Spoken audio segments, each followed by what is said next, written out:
On Sunday, June 1st, the Polish people will take it to the election stations to determine the future of the Polish democracy for the next 5 years. In the second round of the presidential elections, two candidates are competing with very different positions and visions for Poland's future.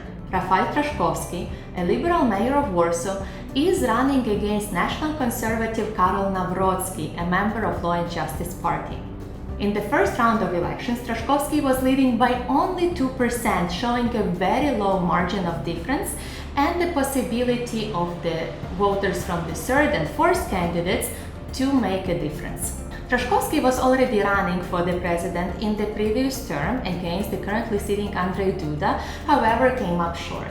Now, if elected, Trzaskowski is a close ally of Prime Minister Donald Tusk, and he will be instrumental in Tusk's implementation of the reforms which Duda has been constantly blocking with vetoes, such as judicial independence and liberalization of abortion.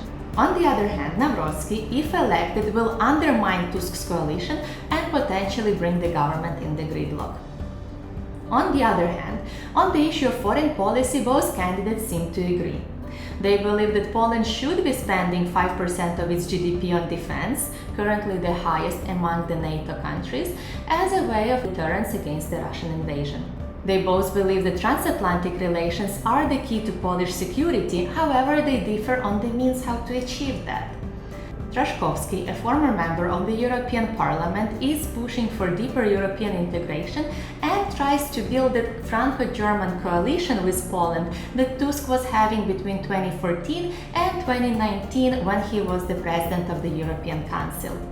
On the other hand, Nawrocki is warning against ceding too much sovereignty to Brussels, calls for a referendum to pull Poland out of the European Green Deal, and pushes for even higher defense spending of 7% for Poland, clearly echoing the words of his ally Donald Trump.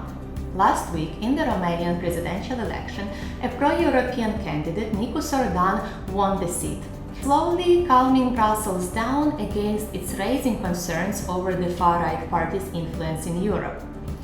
Now Dan was seen during this weekend's rally in Warsaw in support of Trzaskowski, clearly showing where the Brussels preferences go. With Poland's growing role as the leader of the European Eastern Bloc, the elections in Poland are quite determining for the future of the European defense and security. The runoff will be tight, but interesting. Stay tuned for more.